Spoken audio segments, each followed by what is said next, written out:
तो हेलो दोस्तों, आप सभी का स्वागत है हमारे यूट्यूब चैनल पे। दोस्तों आज हम फिर आपके लिए लेकर आए हैं कुछ प्रश्न। तो चलिए स्टार्ट करते हैं, ठीक है।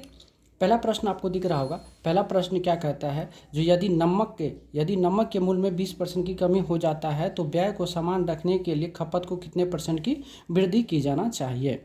चलिए अब बात करते हैं हम लोग। देखिए, तो यहाँ पे क्या करा, 20% की कमी होता है। तो 20% का मतलब क्या है, जो 1/5, 1/5 से कोई वैल्यू क्या हो रहा है, यहाँ पे कम हो रहा है।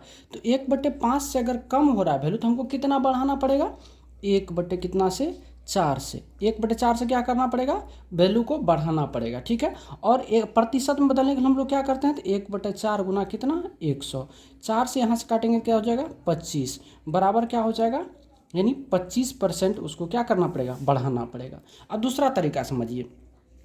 मान लेते हैं कि पहले मूल्य कितना था, 100 रुपया, अब कितना हो गया, 20% कमी हो गया, 80 हो गया। तो कितना कमी हुआ, 20 का कमी हुआ। अब 80 में क्या करना पड़ेगा, बढ़ाना पड़ेगा, 20 तब न 100 होगा। तो प्रतिशत क्या करना पड़ेगा, वृद्धि। तो प्रतिशत वृद्धि बराबर क्या होता है, वृद्धि गुना 100 बटा क्या होता है, छोटा मान, ये ना होता है फार्मूला से। तो यहाँ पे क्या होगा, 20 गुना 100 बटा 80, 20 का 20, 20 चौके 80, 4 से काटेंगे तो कितना मरतब कटेगा, ये हो जाएगा 25% आपका आंसर, ठीक है। चलिए, उम्मीद है दोनों तरीका समझ गए होंगे। अब दूसरा तरीका आइए, दूसरा सवाल देखेंगे।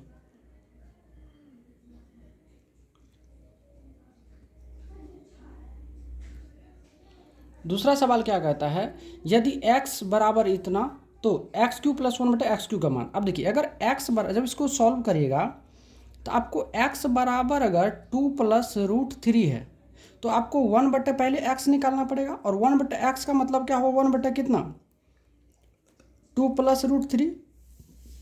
अब इसका वैल्यू निकालने के लिए आपको क्या करना, हर परिमेयकरण करना पड़ेगा, कितना से, तो 2 - √3 से, ऊपर नीचे क्या करना पड़ेगा, गुना। ऊपर में क्या होगा, 2 - √3 बटे कितना, देखिए तो यहाँ से a + b into a - b, a² - b², तो 2 का स्क्वायर माइनस क्या, √3 का स्क्वायर कितना हो जाएगा, 3। तो यानी कितना होगा फाइनली, ये 2 - √3/1 = 2 - √3। अब आपको चाहिए क्या, यहाँ से x + 1/x चाहिए ना, तो निकालिए। तो x + 1 अगर x करेंगे आप तो क्या होगा, 2 + √3, उसमें जोड़ना है 2 - √3 को, ये से ये खत्म हो गया, कितना आया, 4। अब आपको क्या चाहिए, x³ + 1/x³ चाहिए ना, तो निकाल दीजिए यहाँ से, x³ + 1/x³ बराबर होता है x + 1/x का क्यूब, यानी 4 का क्यूब, और माइनस होगा 3 × x + 1/x, तो 3 × 4, ये होगा कितना, 4 चौके 16 चौके 64 - 12 = 52, ये आंसर हो गया। और इसका कंसेप्ट भी याद कर लीजिए ज़रा। कंसेप्ट क्या आता है, यदि x + 1/x बराबर गिवन हो तो x³ + 1/x³ बराबर क्या होता है, गिवन का क्यू -3 × g, ये इसका फॉर्मूला होता है, इसको आप याद कर लीजिएगा, ठीक है। अगला प्रश्न क्या है, जरा पढ़ेंगे आप प्रश्न को। अगला प्रश्न बहुत अच्छा है। प्रश्न कहता है, जो किसी व्यक्ति के पास मौजूद उसकी कुल राशि का 20% खो जाने के बाद शेष राशि का 85% खर्च करने के बाद 120 रुपया बचा लेता है, तो प्रारंभ में कुल कितनी राशि है। मान लीजिए उसके पास प्रारंभ में, यानी प्रारंभ में x राशि था, ठीक है। अब x था, और x का क्या किया, 20% खो दिया, मतलब हरा दिया, तो अब उसके पास कितना बचा, 80%, यानी 80 × 100। फिर क्या करता है, जो ये शेष राशि जो बचा है, ये आपका शेष हो गया, ये जो शेष बचा इसका 85% हुआ, क्या करता है, खर्च कर देता। 85% खर्च कर दिया तो उसके पास अब कितना बचा, 15/100। जो उसके पास कितना बचा लास्ट में, 120 रुपया बचा है। इसको काट दीजिए, 20 चौके 80, 20 पंचे 100, 5 का 5, 5 तिया 15, 4 तिया 12 से ये कट गया, कितना मरतबे, 10 मरतबे। अर्थात x बराबर कितना हो गया, 100 × 10 बराबर कितना, 1000 रुपया आंसर, अर्थात उस व्यक्ति के पास कितना था, 1000 रुपया प्रारंभ में था। ठीक है, एक बार फिर समझ लीजिए। मान लिया कि प्रारंभ में x राशि था, x का क्या किया हुआ, 20% खो दिया था, 80% बचा। फिर इसका क्या किया हुआ, 85% खर्च कर दिया, बचा कितना, 15, जो इनके बराबर है। ठीक है, चलिए अब नेक्स्ट सवाल की ओर चलते हैं। अगला सवाल है आपका, कर यदि क्रय मूल्य विक्रय मूल्य का 75% है तो लाभ प्रतिशत क्या होगा। बहुत अच्छा सवाल है, चलिए इसको हम लोग सॉल्व करने वाले हैं। क्रय मूल्य यानी किसी वस्तु का जो सीपी है वह एसपी का कितना परसेंट है, 75% है। क्या इसको आप ऐसे लिख सकते हो ना, सीपी है बटा ये एसपी इधर आ जाएगा, तो 75 बटे कितना, 100। क्या कोई तकलीफ, प्रतिशत हटा 100 बैठा, यानी वह वस्तु को कितना में खरीदा, 75 में खरीदा, 100 में बेचा, यानी प्रॉफिट कितना का हो गया, यानी 25 रुपया क्या हुआ, प्रॉफिट हुआ। तो प्रतिशत लाभ बराबर आपको पता होना चाहिए क्या होता है बाबू, लाभ गुना क्या, 100 बटे क्या होता है, सीपी होता है ना। लाभ हो गया आपको 25 रुपया का, तो 25 गुना 100 बटा सीपी कितना है, 75, 25 का 25, 25 दिया 75, अर्थात 100 बटे क्या हो गया 3, जिसको हम लोग लिखेंगे 33.1/3%, और ये आपका फाइनली क्या हो गया, आंसर हो गया। ठीक है, अब अगला प्रश्न की बात करेंगे दोस्तों। क्या कहता है, सुनील ने एक पंखा अंकित मूल्य पर 10% की छूट पर खरीदा। यदि उसने उसे 15% छूट पर खरीदा होता तो उसे 400 रुपया की बचत होती, तो पंखे का अंकित मूल्य ज्ञात करें। चलिए, अंकित मूल्य मान लेते कि अंकित मूल्य यानी एमपी, अंकित मूल्य को बोलते हैं मार्क प्राइस। अंकित मूल्य क्या था, 100 रुपया था। पहला व्यक्ति आया, फर्स्ट बार में वह क्या किया, 10% छूट पर लिया, तो उसको कितना में मिला होगा, 90% पर। फिर दूसरे बार आता तो वह कहता है कितना में देता है, 15% छूट पर था। पहले 90, 10% छूट पर 90 में बेचा होगा, 15% छूट पर 85 में। तो दोनों के बीच में कितना परसेंट का अंतर मिला, 5% का कमी हुआ, कम हुआ ना। तो 5% कम हो रहा है, तो ये अंतर में कितना हो रहा है, 400 रुपया का बचत हो रहा है। तो 5% का मतलब कितना हो गया, 400। आपको अंकित मूल्य निकालना था, तो अंकित मूल्य कितना था, 100% वैल्यू निकालना है। तो 400 बट्टे क्या हो जाएगा, 5 गुना 100, 5 से काटेंगे तो हो जाएगा 20, और 4 दूना हो जाएगा 8, 8 पर 3 गो 0, 8,000 रुपये आपका आंसर हो गया। ठीक है, चलिए अगला सवाल कह रहा है, बहुत प्यारा सा सवाल है, कह रहा एक राशि 50% प्रति वर्ष की दर से साधारण ब्याज पर कम से कम कितने पूर्ण वर्षों में स्वयं का 4 गुना हो जाएगी। ठीक है, इसका एक कंसेप्ट है, यदि कोई राशि ठीक है R% रेट पर अपने का n गुना हो जाता है,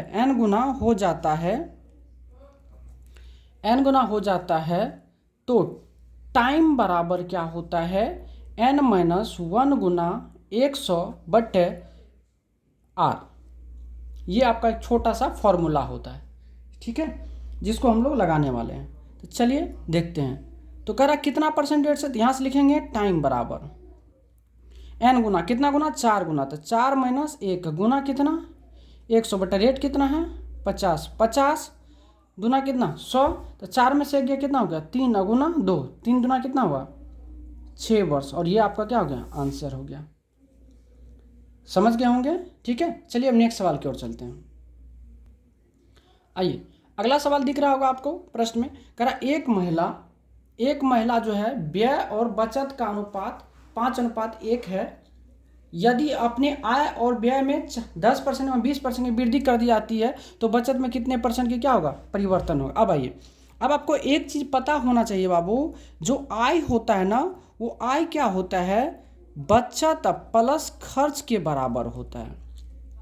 बचत प्लस खर्च के बराबर होता है। तो सवाल में कह रहा है एक महिला का व्यय कितना है, व्यय यानी खर्च यानी 5 है, और बचत कितना है 1 है।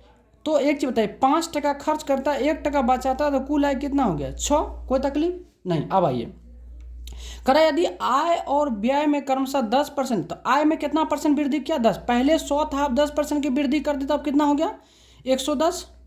कोई तकलीफ। अब कह रहा है जो व्यय यानी खर्च में कितने परसेंट वृद्धि कर दी, 20%, पहले कितना था 100, तो अब 20% की वृद्धि की तो कितना हो गया 120। और कह रहा बचत में कितने परसेंट वृद्धि नहीं पता, X% का। चलिए अब इसको कर दीजिए, इसको गुना करेगा तो कितना होगा 660, इसको गुना करेगा तो कितना होगा 20 पंचा 12 पंचा 60, 600। अब ये कितना होगा x%। चलिए अब इसको क्या करना, आपस में बराबर करना। अब देखिए x प्लस 600 बराबर 660, तो यहाँ से जब x निकालेंगे तो 660 माइनस कितना 600 बराबर 60% का क्या हो जाएगा, वृद्धि हो जाएगा। किस में, उसके बचत में। समझे बात को कि नहीं। करा यदि आय और व्यय में क्या किया, वृद्धि किया, तो पहले आय 100 था, 10% वृद्धि किया तो 110 हो गया, और पहले बचत 100% होता था, 20% वृद्धि किया तो 120 हो गया। बस आपको निकालना था, निकल गया। चलिए अब नेक्स्ट सवाल की ओर चलते हैं।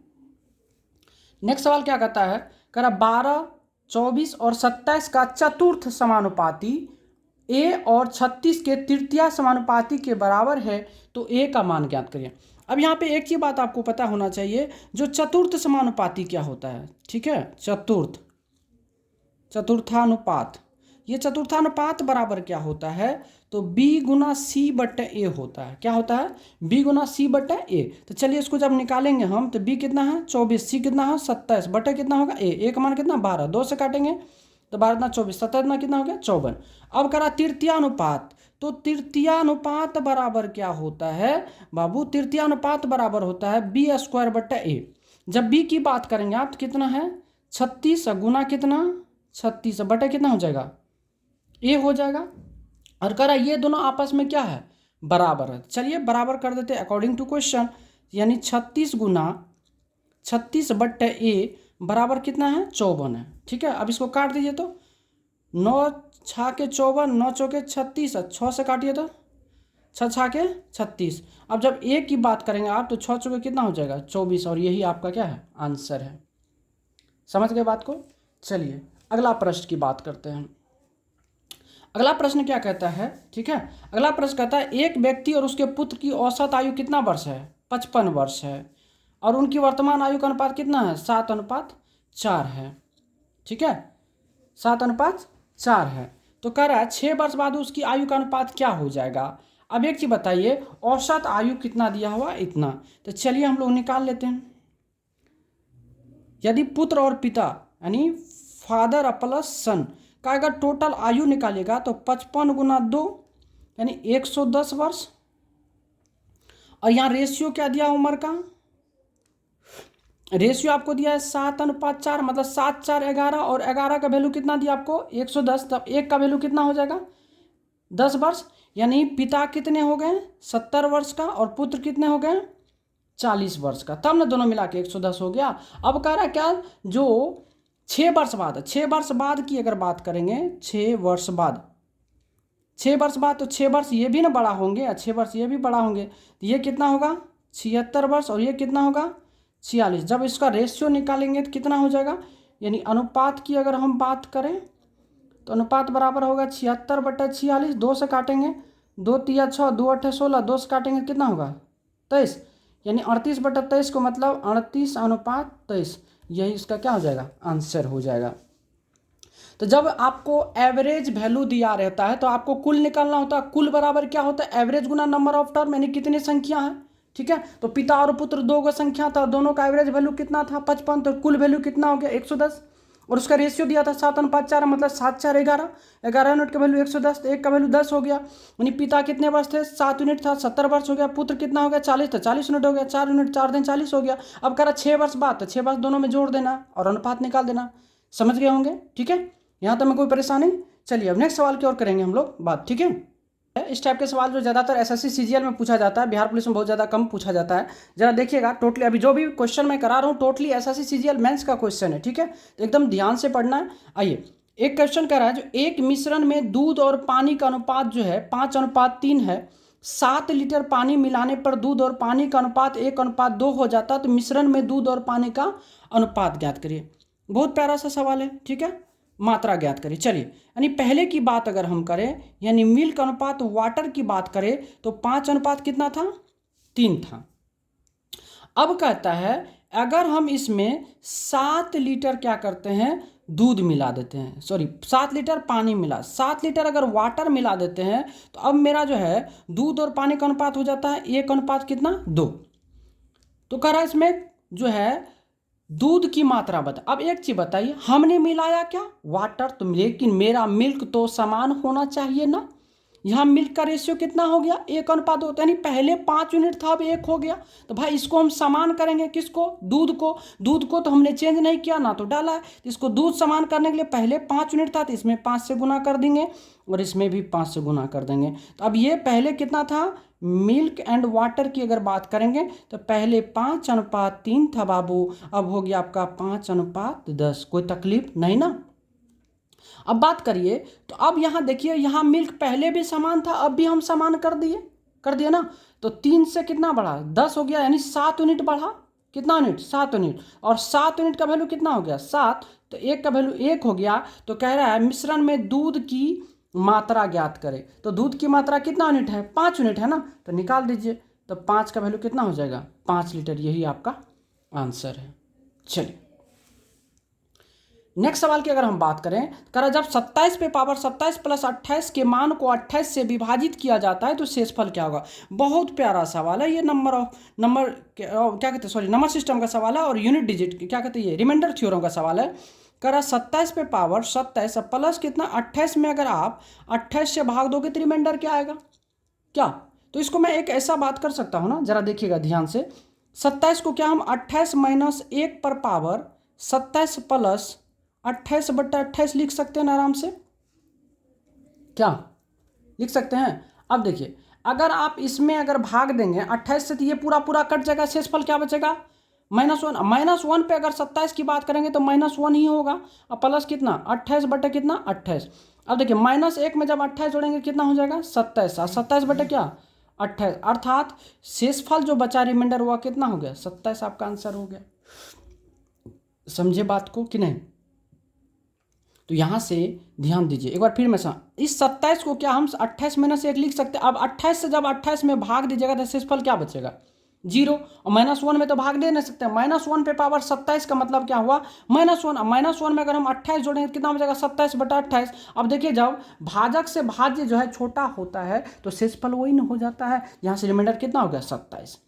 चलिए आगे की प्रश्न है, क्या कहता है, वह छोटी से छोटी संख्या क्या होगी जिसे दुगुना करने पर 15, 18, 25 और 32 से पूर्णतः वह विभाज्य हो जाएगी। तो इस सवाल को बाबू हम लोग जो है बाय ऑप्शन करने वाले हैं। तो जो भी ऑप्शन है सबसे पहले आप क्या कर दो, उसको दोगुना कर दो। कर वह छोटी से छोटी संख्या क्या होगी जिसे दोगुना करने पर इतना से विभाजित होगी। तो पहले आप दोगुना कर दो सबको, जितने भी ऑप्शन है ऑप्शन को आपको करना क्या है, दोगुना करना। कोई दिक्कत नहीं होना चाहिए। 36 दूना 7200 हो गया, चलिए ठीक है। 72 दूना 144 हो गया, चलिए। 64 दूना 128 हो गया, ठीक है। 32 दूना 64 हो गया, बहुत बढ़िया। अब आप क्या करो ना, विभाज्यता का नियम लगा दो। 15 से कोई भी संख्या तभी विभाज्य होती है, यानी 15 से कोई भी नंबर तभी विभाज्य हो सकती है जब वह 3 और 5 से विभाज्य होगी। और 18 से अगर मैं विभाज्यता की बात करूं तो वह तभी विभाज्य होगा जब वह 2 और 9 से विभाज्य होगा। क्या कोई तकलीफ। चलिए इस चीज को हम पहले चेक कर लेंगे। तो 3 से विभाज्यता का नियम क्या कहता है, जो अंकों का योग क्या होना चाहिए, 3 का गुणज होना चाहिए ना। देखिए 3 2 7 2 9 ये अंक ठीक है। 4 4 8 होना ये भी ठीक है। 8 2 10, 8 2 10 1 11 ये संख्या 3 से विभाज्य नहीं हो रही है। और यहाँ देखिए 6 4 10 ये भी नहीं हो रही है, यानी 2 ऑप्शन आपका खत्म। कोई तकलीफ, बचा 2। अब 2 में क्या करें हम लोग 5 से, देखते हैं 5 से सब विभाज्य। अब बात करेंगे 9 से। तो देखिए 9 से अगर विभाज्यता का नियम क्या कहता है, जो दी गई संख्या के अंकों का योग, दी गई संख्या के अंकों का योग 9 का गुणज होना चाहिए, है कि नहीं। तो अगर आप बात करेंगे यहाँ से 72 तो ये भी 9 का गुणज है, 7 2 9। और 144 की अगर आप बात करेंगे 4 4 8 1 9 ये भी है, ठीक है। अब देख रहे हैं ये मेरा सब सेटिस्फाइड है। अब बात करते हैं क्या 32। और 32 से कोई भी संख्या तभी विभाज्य होती है जब वह संख्या क्या 8 से विभाज्य होगी, ठीक है। तो 8 से विभाज्यता का नियम अगर चेक करें हम इसमें, तो 8 से विभाज्य करिए। चलिए उसके बाद 18 से हो रहा है, ठीक है। 15 से हो रहा है, 25 से, 2 ऑप्शन बचा हुआ। अब अगर बात करें हम तो 18 से देखिए, अब 32 से कोई भी संख्या कब विभाज्य होगा, जब वह संख्या 8 से विभाज्य होगा। तो 8 से विभाज्य होने के लिए क्या होना चाहिए, 8 में 72 ये भी हो रहा है और क्या हो रहा है ये भी हो रहा है, दोनों हो रहा है कि नहीं, ठीक है। देखिए तो अब यहाँ पे क्या कर रहा हमको छोटी से छोटी मांग रहा है। तो दोनों देखिए एक ही चीज़ है, 72 3600 का गुणज है, कोई दिक्कत? तो आपका छोटी छोटी संख्या मांग रहे थे, यहाँ पे क्या हो जाएगा 3600, ये आपका आंसर हो जाएगा। सब रूल फॉलो कर रहा है, 32 से ये भी कट रहा है कि नहीं? आप काट के देख लो, 14400 बट्टा 32, 4 से काटेगा, 4 8 32, 4 तिया 12, 2 24, 4 6 के 24, 00, 8 से काटिए तो इसको 8 चौके 32, 4 8 45, देखिए ये भी कट रहा, यानी छोटी छोटी मांग रहा है, तो आपका ये आंसर होगा। ठीक है दोस्तों, तो आज की कथा को हम लोग दोस्तों यहीं रखेंगे, और यहाँ तक में अगर कोई भी समस्या आपको आती है तो प्लीज़ आप कमेंट के माध्यम से हमसे प्रश्न पूछ सकते हो। ठीक है, और इसी तरह से हम लोग जो है 30, अभी समय है बिहार पुलिस का एग्जाम तक में, आपको हम 30 सेट हम करवा देंगे। 30 सेट का मतलब क्या होता है, कम से कम 350 प्लस क्वेश्चन आपका हो जाएगा क्लियर। ठीक है, अगर दोस्त अच्छा लगे तो प्लीज़ लाइक कमेंट शेयर जरूर कीजिएगा। ठीक है, धन्यवाद।